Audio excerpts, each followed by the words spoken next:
الفتح سورہ مبارک کی آخری آیات ہیں، بڑی اہم آیات ہیں، کئی دفعہ آپ نے سنی اور پڑھی ہیں۔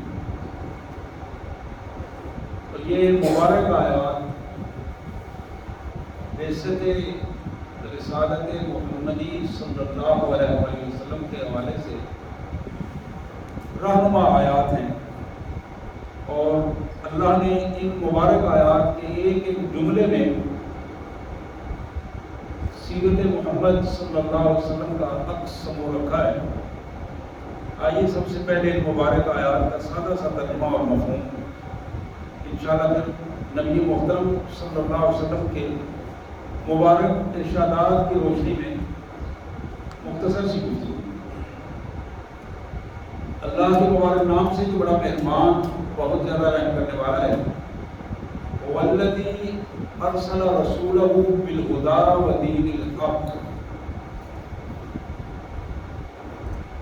اللہ ہی وہ ذات گرامی ہے جس نے اپنے رسول صلی اللہ علیہ وسلم کو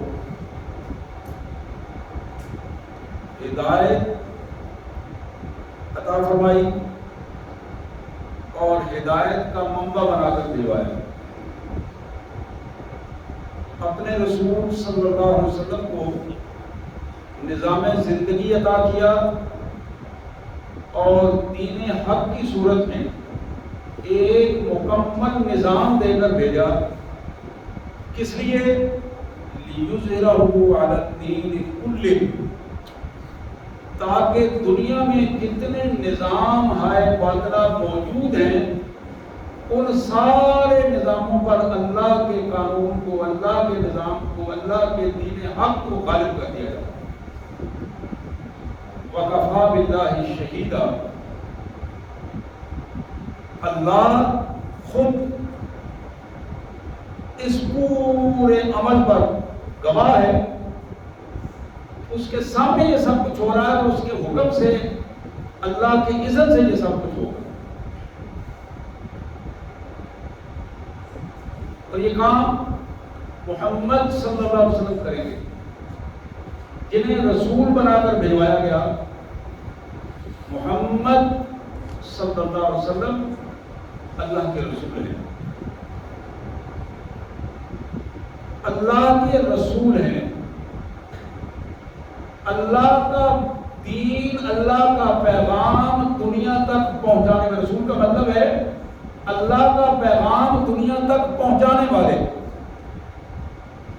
اور یہی وجہ ہے کہ میرے آقا صلی اللہ علیہ وسلم نے اپنی ذات مبارک، اپنی زبان مبارک، اپنی خواہش کے ساتھ کوئی ایک جملہ بھی نہیں کہا۔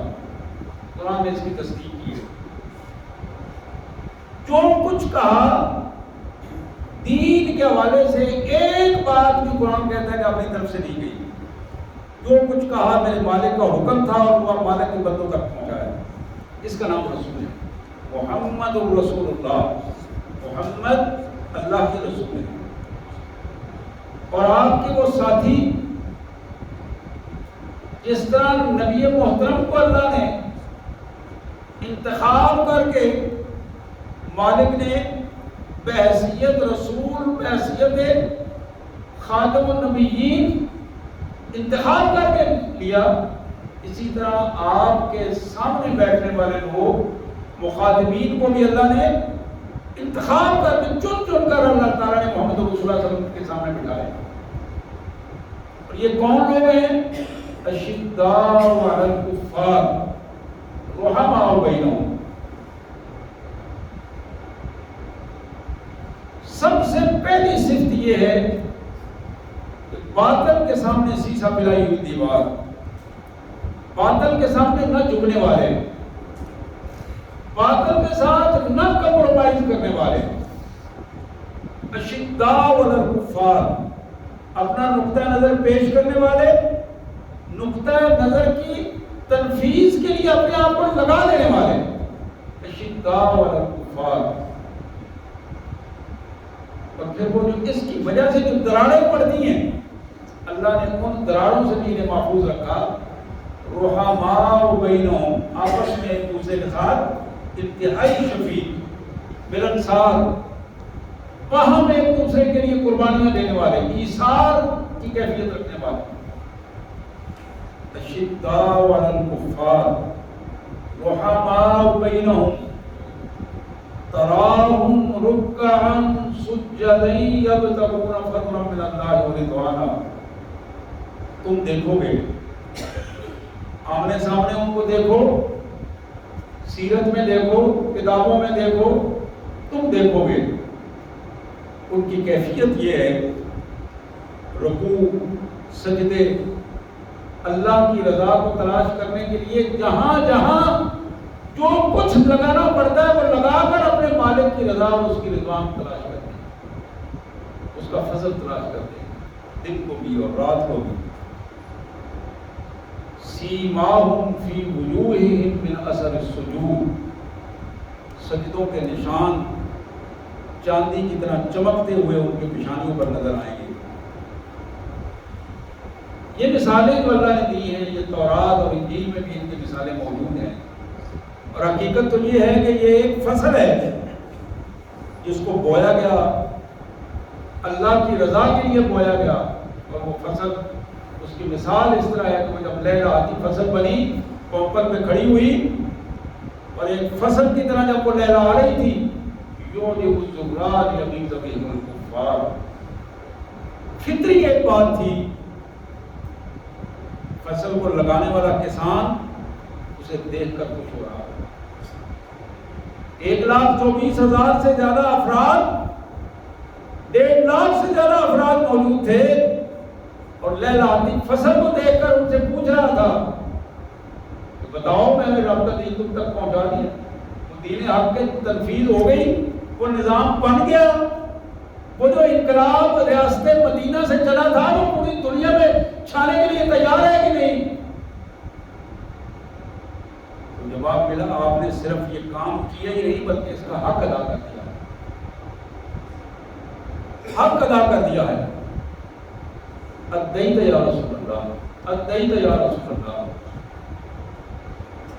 قرآن یہی کہتا ہے کہ جب وہ فصل تیار ہو جائے یعجب الزراع, وہ کسان, وہ عظیم انسان, وہ لیڈر, وہ رہنما جس نے یہ فصل لگائی تھی, جس نے اپنا خون پسینہ اس پہ لگایا تھا, اپنے دن رات کے اوقات اس میں قربان کیے تھے, اس کو دیکھ کر وہ بڑا ہی خوش ہوا, اللہ کا شکر ادا کیا, آسمان کی طرف دیکھا اور کہا مالک گواہ رہنا, تیرے بندے گواہی دے رہے ہیں. آج میں نے وہ جاتے ہوئے میں گواہی دے رہا ہوں ان سے بھی اور تیرے سامنے گواہی دے ہو رہی ہے. وَكَفَىٰ بِاللَّهِ شَهِيدًا, اس گواہی کا تو گواہ رہنا مالک کہ میں نے تیرا دین تیرے بندوں تک پہنچا دیا ہے اور انہیں طریقہ بتا دیا ہے کہ اس طرح پوری دنیا میں چلنا ہے. یوجب الزراع لیغیظ بهم الکفار. لیکن کافر, مشرک, منافق, فاسق, یہ وہ ساری کیٹیگریز ہیں جو اس لیلا آتی فصل کو ان کے دل ڈوب رہے تھے, پریشان تھے کہ یہ کیوں آگے بڑھ رہے ہیں, پریشان تھے کہ ان کو کیوں عزت مل رہی ہے, پریشان تھے کہ یہ تو چند لوگ تھے, آج اتنے لوگ اور اتنی عزت اور یہ سب کچھ کیسے مل گیا. لیغیظ بهم الکفار.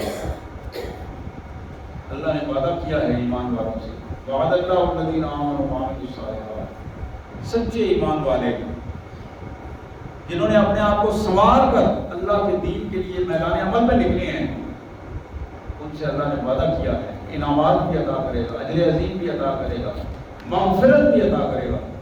سبحان اللہ وبحمدہ, سبحان اللہ العظیم وبحمدہ, استغفر اللہ یا کریم یا ارحم الراحمین یا ذی الجلال والاکرام. وصلی اللہ علی النبی وعلی آلہ واصحابہ اجمعین برحمتک یا ارحم الراحمین.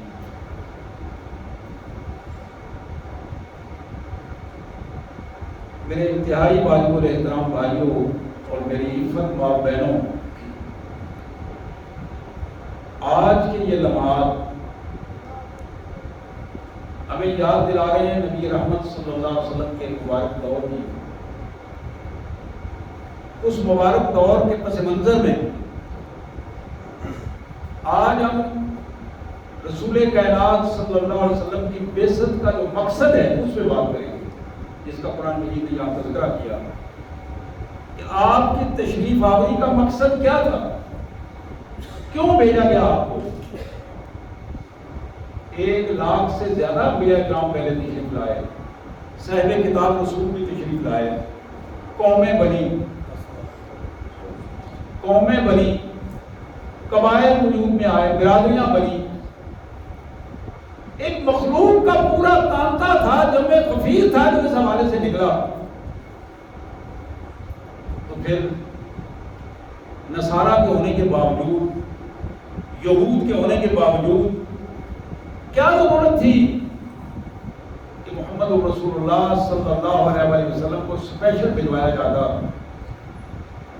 قرآن مجید نے 2 باتیں بتائی ہیں.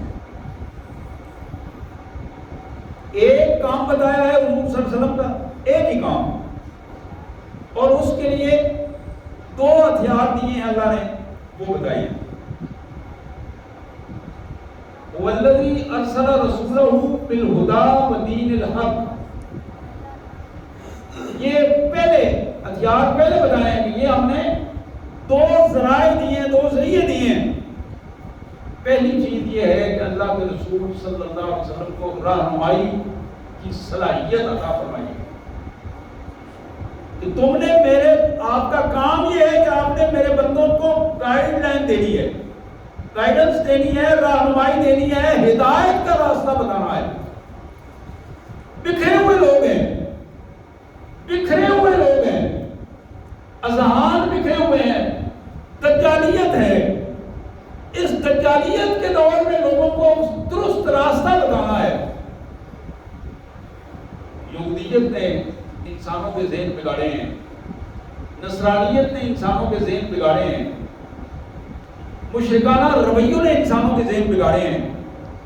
تو نبی رحمت صلی اللہ علیہ وسلم کی بعثت کا پہلا مقصد، ہتھیار، پہلا ذریعہ جس کی وجہ سے رسول اکرم صلی اللہ علیہ وسلم نے اپنا انقلاب اور اپنی تبدیلی اور اپنی بعثت کا مقصد پورا کرنا تھا، وہ رہنمائی ہے، ہدایت ہے، رہنمائی ہے، گائیڈنس ہے. اور میرے آقا صلی اللہ علیہ وسلم نے اپنی زبان مبارک سے، اپنے کردار سے اس بات کو عملی زندگی میں واضح کیا کہ واقعی اللہ تبارک و تعالیٰ نے آپ کو نور ہدایت بنایا. نور ہدایت،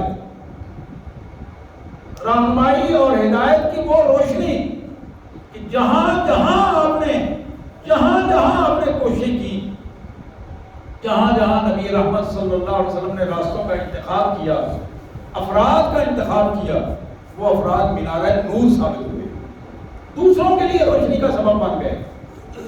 1 2 نہیں، سینکڑوں ہزاروں لوگوں کو انہوں نے گائیڈنس اور رہنمائی فراہم کی.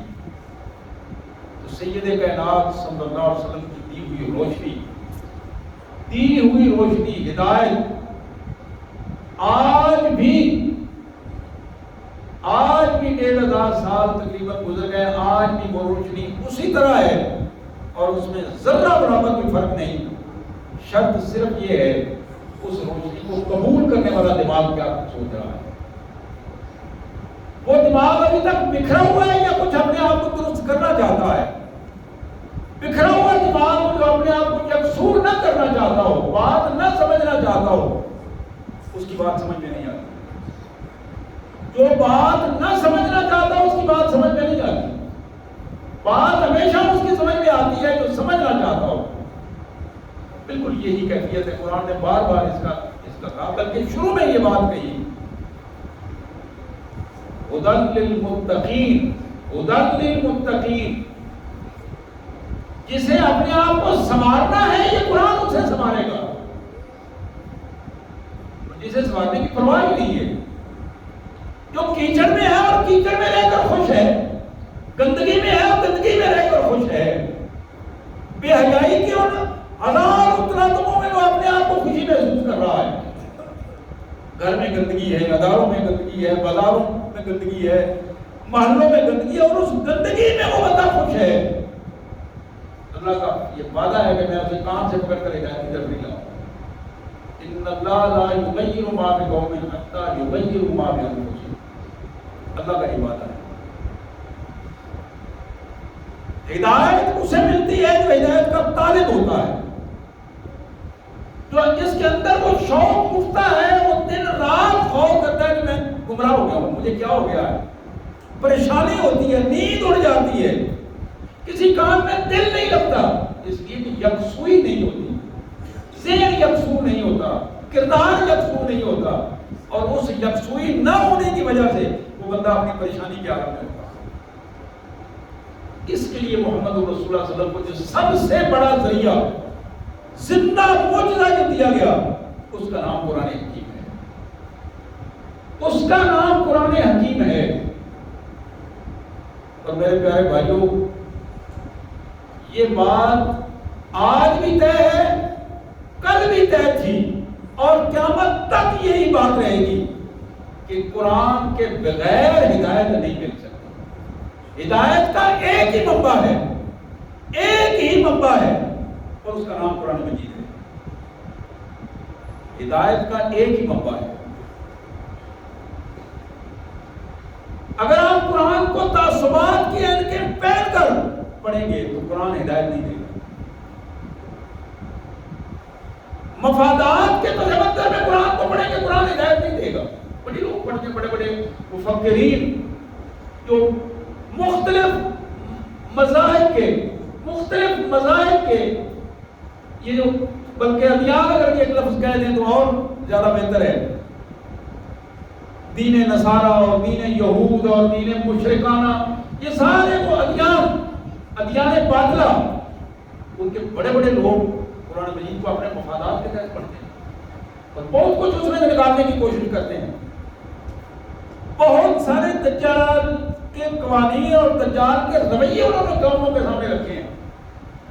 ان کے مفاد پرستی کی وجہ سے، ہدایت کا مطلب نہ ہونے کی وجہ سے دن رات وہ قرآن کو ٹٹول رہے ہوتے ہیں، کھنگال رہے ہوتے ہیں، لیکن قرآن انہیں معلومات تو دیتا ہے، ہدایت نہیں دیتا، ہدایت نہیں ملتی۔ یہ ایک بڑا بنیادی پہلو ہے کہ ہدایت اسے ملے گی جو طلب ہدایت کے لیے یہ کام ہے، اس کے اندر طلب ہوگی، سچائی کی طلب ہوگی، اور انہی میں سے جن لوگوں کے اندر سچائی کی طلب پیدا ہو جاتی ہے، اسے کنگالتے کنگالتے بلاخر سچائی کی طلب پیدا ہو جاتی ہے، ساری عمر مشرکانہ رویوں میں گزارتے ہوئے موقع پھر آتا ہے تو وہ ماننے میں مجبور ہو جاتے ہیں، علی وجہ البصیرۃ پوری دنیا کے سامنے یہ رکھنے پر مجبور ہوتے ہیں کہ لوگوں ہم نے مان لیا ہے کہ جس قرآن کی نعوذ باللہ ہم اصلاح کر رہے تھے وہ قرآن ہی حقیقت ہے اور ہم اسے تسلیم کرنے کے لیے تیار ہیں۔ آج بھی میں بنیادی طور پر دو چیزیں سامنے رکھ رہا تھا، آج بھی اگر کوئی شخص مفادات سے ہٹ کر، تعصبات سے ہٹ کر، اگر کوئی آدمی بریلوی ہو کر بریلویت کی اینک پہن کر قرآن کو پڑھے گا تو قرآن اسے کچھ نہیں دے گا۔ دیوبندی مسلک یا مفتی مذاہب میں رہ کر اس کی اینک کے ساتھ اگر قرآن کو پڑھے گا کہ فلاں حضرت نے کیا لکھا ہے، فلاں حضرت نے کیا لکھا ہے، فلاں حضرت نے، نہیں، قرآن کچھ نہیں دے گا۔ قرآن حضرتوں کا محتاج نہیں ہے، قرآن کسی شخصیت کا محتاج نہیں ہے، قرآن اللہ کا کلام ہے، اور اللہ کا کلام ہمیشہ دلوں کو ٹٹولتا ہے، دلوں پر اثر کرتا ہے، دماغوں پر اثر کرتا ہے، لیکن شرط صرف یہ ہے کہ وہ دل اور دماغ خالی ہوں، اس قرآن کو لینے کے لیے تیار ہو، اس کے خزانوں کو جذب کرنے کے لیے تیار ہو۔ وَالَّذِي أَرْسَلَ رَسُولَهُ بِالْهُدَىٰ، یہ بات ذہن میں رہنی چاہیے۔ کوئی بندہ یہ ٹائٹل اپنے ساتھ رکھ کر کہ میں اہل حدیث ہوں اور میں نے اپنے حضرت کے نقطہ نظر سے قرآن پڑھنا ہے، میں دیوبندی ہوں اور اپنے حضرت کے نقطہ نظر سے قرآن کو پڑھنا ہے، شیخ الہند کے قرآن کو پڑھنا ہے، دوسروں کے قرآن کو نہیں پڑھنا، میں بریلوی ہوں تو میں نے اعلیٰ حضرت کے نقطہ نظر سے قرآن کو پڑھنا ہے، میں فلاں ہوں، نہیں۔ اس قرآن کو سیکھیے پہلے۔ بہت سارے وقت ہم مختلف حوالوں سے لگاتے ہیں، لیکن جو ظلم ہم قرآن کے ساتھ کرتے ہیں وہ سب سے بڑا ظلم ہمارے اپنے اوپر جو ہو رہا ہے۔ ہم ہر دنیاوی مقاصد کے لیے وقت نکالتے ہیں، لیکن قرآن کے لیے ہمارے پاس وقت نہیں ہے۔ اور یہی وجہ ہے کہ قرآن مجید ہمارے اندر تبدیلی نہیں لاتا۔ حالانکہ ہم اپنی زندگی میں اگر دیکھیں ہماری مائیں بہنیں بیٹیاں ہم بھی رمضان میں پتہ نہیں کتنے کتنے قرآن مقابلے کے ساتھ ختم کر دیں. آگے پیچھے بھی جب بیٹھتے ہیں میتوں پر قرآن ختم ہو رہے ہوتے ہیں. اور یہ دعا کے وقت یہ کہا جاتا ہے کہ میرے 10 ختم دیکھیں جی, میری طرف سے 20 ختم دیکھ لیں, لیکن اس کا اثرات کوئی نہیں مرتب ہوتے. یہاں نہیں مرتب ہوتے, اس بیچارے کو کیا ملے گا جو آگے بیٹھا ہوا ہے. یہاں سامنے نہیں مرتب ہو رہے ہیں, پڑھنے والے کے اوپر اثرات نہیں مرتب ہو رہے ہیں, تو اس مردے کے اوپر کیا مرتب ہوں گے؟ تو میرے بھائی قرآن اس کیفیت میں, قرآن زندہ موجود ہے اور زندوں کے لیے ہے, زندوں کے لیے قرآن ہے. جب زندے سے منہ موڑیں گے تو وہ زندہ ہو کر بھی مردہ کریں گے. قرآن مجید نے اس کیفیت کو ہمارے سامنے رکھا. محمد رسول اللہ صلی اللہ علیہ وسلم کو, باقی سارے انبیاء کرام کے پاس معجزات تھے, اللہ نے کسی نہ کسی کو مختلف انداز میں معجزات عطا کیے. آپ کے علم میں ہے, بار بار آپ اس کو سناتے رہتے ہیں.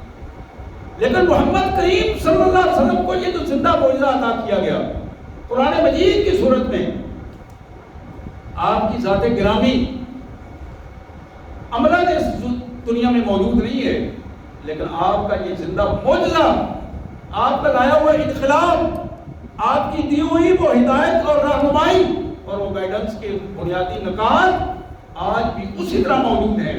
جو شخص آج بھی اپنے آپ کو ہدایت کو راستے پر لانا چاہتا ہے, اس کے لیے لازم ہے کہ اپنا تعلق قرآن سے پیدا کرے.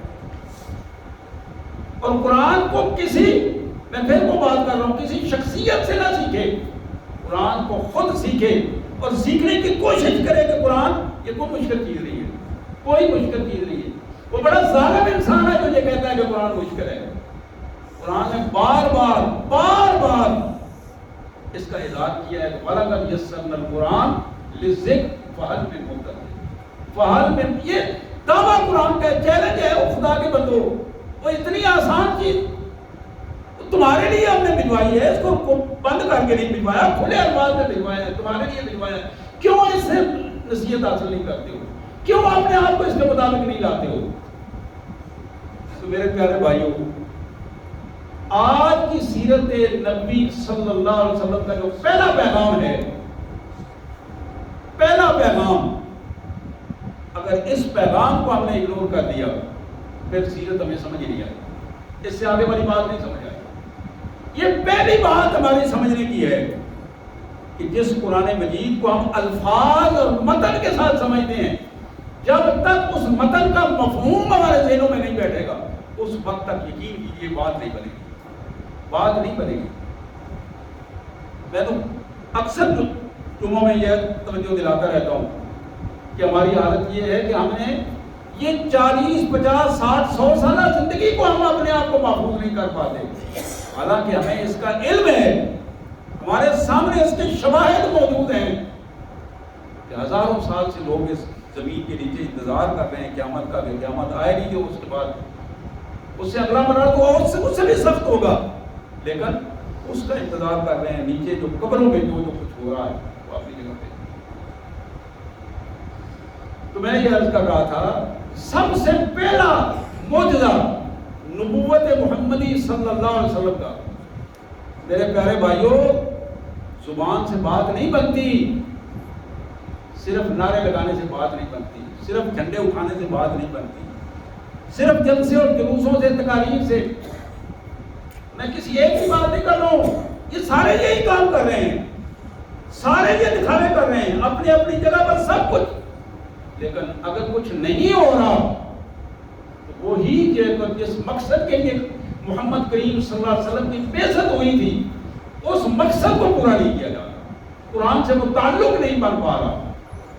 والذی ارسل رسولہ بالہدی, جب تک قرآن مجید سے وہ تعلق نہیں بنے گا, ہماری اپنی پوزیشن یہ ہے کہ ہم بار بار قرآن مجید کو پڑھتے ہیں اور سوائے ثواب کے ذہن میں اور کوئی بات نہیں.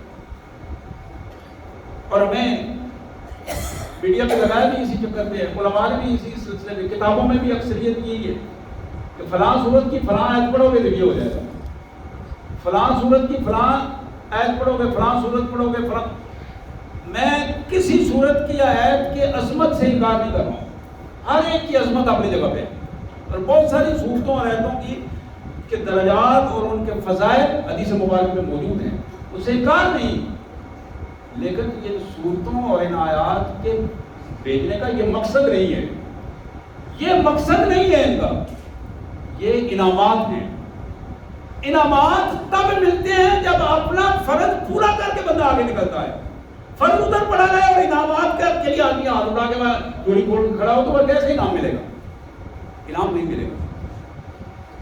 وہ اثرات تب مرتب ہوں گے جب اس ہدایت کو قرآن کے ذریعے اپنے اندر مکمل کر لیں گے تو پھر جا کے وہ اثرات مرتب ہوں گے۔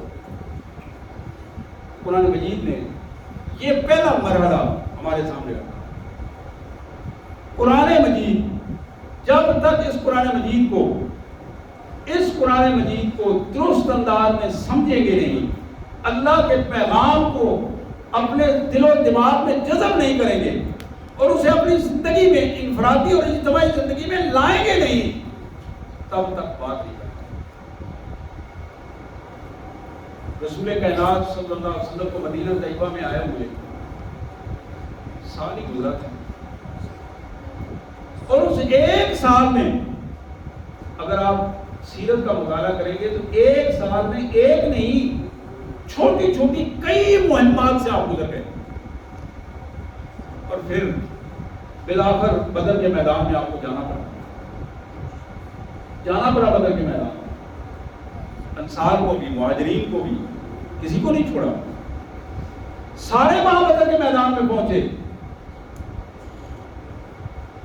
بات تو مسجد نبوی میں بن گئی، اس سے بڑی کیا عظمت ہو سکتی ہے کہ رسول اللہ نماز پڑھا رہے ہوں، صحابہ نماز پڑھ رہے ہوں اور سارے بیٹھے ہوں، دین سیکھ رہے ہوں، سکھا رہے ہوں، تو بہت بڑی بات۔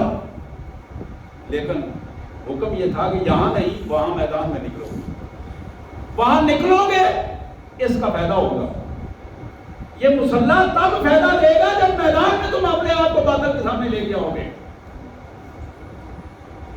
اس سے اگلی آیت میں جو میں ترجمہ کر رہا تھا صحابہ کا بنیادی تعارف کیا کروایا گیا؟ اشداء علی الکفار رحماء بینہم بعد میں آیا، اشداء علی الکفار پہلے آیا۔ اشداء علی الکفار کا نمونہ بتایا، رحماء بینہم، ترام، رکن، سجد، یہ سارے کام، مصلی والے سارے کام، مسجدوں والے سارے کام اس وقت کام آئیں گے جب بدر کا میدان سجے گا۔ بدر کے میدان سے بھاگو گے یہ کام نہیں ہوگا، اس کا اجر نہیں ملے۔ یہ تو تیاری ہے اس کے لیے، یہ تو نمازوں کی صفوں کی تیاری جہاد کے لیے، یہ تو امام کو آگے کھڑا کرنا، کمانڈر کے احکامات کو تسلیم کرنے کی بات ہے۔ یہاں وہ ایک پوری کیفیت بتائی، وَالَّذِي أَرْسَلَ رَسُولَهُ بِالْهُدَىٰ۔ جب تک اپنے آپ کو اس قرآن کے نظام کے ساتھ وابستہ نہیں کرو گے بات نہیں بنے گی۔ وَالَّذِي أَرْسَلَ رَسُولَهُ بِالْهُدَىٰ، محمد رسول اللہ کو بھجوایا گیا زندہ معجزہ قرآن دے کر، ہدایت کا منبع دے کر، رہنمائی کا منبع دے کر۔ ہم ڈھونڈ رہے ہوتے ہیں رہنمائی، پوچھ رہے ہوتے ہیں بعض اوقات، انگور آدمی وہ ملے، سلام دعا ہو، حضرت کیا نسبت ہے؟ اور بتانے والے نے بتا دیا کہ میری نسبت تو محمد رسول اللہ سے ہے صلی اللہ علیہ وسلم۔ یہ تو سب کی ہوتی ہے، اب بتائیں نسبت کیا ہے؟ یہ ہے بہت بڑی دجالیت کہ رسول اللہ کی نسبت کے بعد پھر نسبت ڈھونڈی جائے، یہ بہت بڑی دجالیت۔ اللہ کے نبی صلی اللہ علیہ وسلم کی نسبت ہو، بندہ اقرار کرے کہ میرا تعلق محمد رسول اللہ، میں نے تو ان کا کلمہ پڑھا ہے، میری نسبت تو ان سے ہے، تو پھر پوچھنے والا پوچھے کہ نہیں آپ بتائیں بیعت کہاں سے ہے؟ یہ نسبتیں، یہ بیعتیں ساری اس وقت ٹوٹ جاتی ہیں، ختم ہو جاتی ہیں جب تعلق محمد کریم صلی اللہ علیہ وسلم سے جڑا ہے۔ اگر وہاں وہ تعلق نہ جڑ سکا تو یہ بات یقینی بات ہے، اگر میرے آقا صلی اللہ علیہ وسلم سے تعلق نہ جڑا تو پھر ساری نسبتیں باطل ہیں، ساری نسبتیں فضول ہیں، کسی کا کوئی تعلق کام نہیں آئے گا، کسی کا کوئی تعلق کام نہیں آئے گا۔ قرآن مجید نے اس کی بے شمار مثالیں رکھی کہ جہنم کی طرف یہ دھکیلے جائیں گے حضور کی نسبتوں کو جو چھوڑ کر چھوٹی چھوٹی نسبتوں کو جنہوں نے قبول کیا، اپنے سر نیچے کر کے جا رہے ہوں گے، جہنم کے راستے پر جا رہے ہوں گے، اپنے ان قیادت کو جھوٹی قیادتیں، دنیا داری کی قیادتیں جنہیں انہوں نے جھوٹے دیندار اور مذہبی فرقہ بندی اور عصبیتوں کی بنیاد پر جن قیادتوں کو انہوں نے اپنے سامنے لیا تھا، ان قیادتوں کے پیچھے پیچھے ہی جا رہے ہوں گے اور وہ راستہ سیدھا جہنم کی طرف جا رہا ہوگا۔ اور یہی لوگ ہیں جو آپس میں لڑیں گے، جھگڑیں گے، پھر اس دن قرآن کہتا ہے کہ ایک دوسرے کے اوپر الزام لگائیں گے۔ وہ بڑے پیر صاحب کہیں گے کہ تمہیں تو پتا تھا، ہم نے کبھی تمہیں مجبور کیا؟ یہ تو گھٹنوں کو ہاتھ لگاتے تھے، گھٹنوں کو ہاتھ لگاتے تھے، پاؤں کو آگے ہاتھ لگاتے تھے، ہم نے تو تمہیں نہیں کبھی کہا کہ یہ کام کر، ہم نے کبھی تمہارے پیسے نہیں مانگے، تم تو خود ہی آ گئے، یہ گلوں میں پیسے بھی ڈالتے تھے، یہ سارا کچھ کرتے تھے، پھر ان کے حوالے سے تمہیں معلوم نہیں تھا، یہ کہانیاں معلوم کی۔ اب یقین کریں قرآن مجید نے ایک ایک چیز کی وضاحت کی ہے کہ وہ کھل کے اس کا اظہار کریں گے، کھل کے اظہار کریں گے کہ بھئی ہم نے تو تمہیں نہیں کہا تھا، یہ سارا کچھ تم خود ہی کرتے رہے۔ اب وہاں چاہنے والے ارادت مند وہاں یہ کہیں گے یا اللہ انہیں ہم سے دگنا عذاب دے، دگنا عذاب دے۔ ایک آیت میں آتا ہے کہ جہاں کہیں گے وہاں کہیں گے یا اللہ اگر ہمیں موقع دے دے تو ہمیں ان کو اپنے پاؤں کے نیچے کچل ڈالیں، کچل ڈالیں، یہ الفاظ ہے کچل ڈالیں۔ ہم انہوں نے جو ظلم دنیا میں ہمارے ساتھ کیا، ہمارے پیسے بھی کھاتے رہے، ہماری عزتیں بھی لوٹتے رہے، ہمارے ساتھ ظالمانہ رویے بھی رکھے، خود بڑے باعزت ہو کر بیٹھتے تھے، ہم اسی طرح مسکینوں کی طرح ان کے سامنے بیٹھے ہوتے تھے۔ قرآن مجید نے اس کا بارہ تذکرہ۔ میرے بھائیوں، یہ جہاں بھی غلامانہ ذہنیت عملی زندگی میں موجود ہے، وہ مذہبی طور پر ہو، وہ سیاسی طور پر ہو، وہ معاشرتی طور پر ہو، وہ معاشی گرہ بندی ہو، جہاں بھی جس سطح پر بھی یہ چیزیں ہیں، یہ ساری دجالیت کے وہ پورے دائرے ہیں کہ جن میں گردوں کو قابو کیا ہوا ہے اور اس انداز میں رکھا ہوا ہے۔ قرآن نے کہا میرا رسول تمہاری گردنوں کو چھڑانے کے لیے آیا، چھڑانے کے لیے۔ قرآن مجید کی بڑی واضح آیات ہیں کہ جن گردنوں کو ان دجالوں نے قابو کر رکھا ہے اس دور میں بھی اور آج بھی اگر گردنوں کو چھڑانا ہے تو تعلق قرآن سے جوڑنا پڑے گا، تب جا کے بات کریں گے، ورنہ بات نہیں کریں گے۔ ان گردنوں کو چھڑانے کی ضرورت ہے اور قرآن مجید اس کی بار بار اس کا اظہار کرتا ہے، بار بار اظہار کرتا ہے کہ تم محمد کریم صلی اللہ علیہ وسلم کے ان ذرائع کو سمجھو اور اپنے آپ کو نبی رحمت صلی اللہ علیہ وسلم کے اس مین جو ہیڈ ہے، مین ذریعہ ہے جو رسول اللہ صلی اللہ علیہ وسلم نے جس کی ذریعے انقلاب برپا کیا، دلوں کو مسخر کیا، معاشروں کو تبدیل کیا، اس کا نام قرآن ہے، قرآن سے جڑے۔ اور یہ قرآن جو پہلا ذریعہ ہے، اس کا پھر دوسرا ذریعہ بتایا بدین الحق۔ یہ قرآن جب عملی صورت میں ڈھلتا ہے تو پھر دین حق کا معاشرہ بنتا ہے، ماحول بنتا ہے، نظام بنتا ہے۔ اور میرے بھائیوں یاد رکھو، مفاد پرست لوگ کبھی بھی اللہ کے دین کے لیے قربانیاں نہیں دے سکتے۔ مفاد پرست لوگ، وہ سیاسی ہو، معاشی ہو، معاشرتی ہو، جہاں کہیں بھی ہیں، جس نے دنیاوی فائدے کے لیے جن کو کچھ اپنا کیا ہے، وہ کبھی بھی اللہ کے دین کے لیے کچھ خرچ نہیں کر سکتے، نہ وقت، نہ پیسہ، نہ مال۔ اخلاص ان کے اندر پیدا نہیں ہوتا، اس لیے وہ مفاد پرست ہوتے ہیں۔ بالکل اسی طرح تعصبات میں ڈوبے ہوئے فرقہ پرست لوگ کبھی بھی اللہ کے دین، اس نظام حق کو، دین حق کو رائج نہیں کر سکتے۔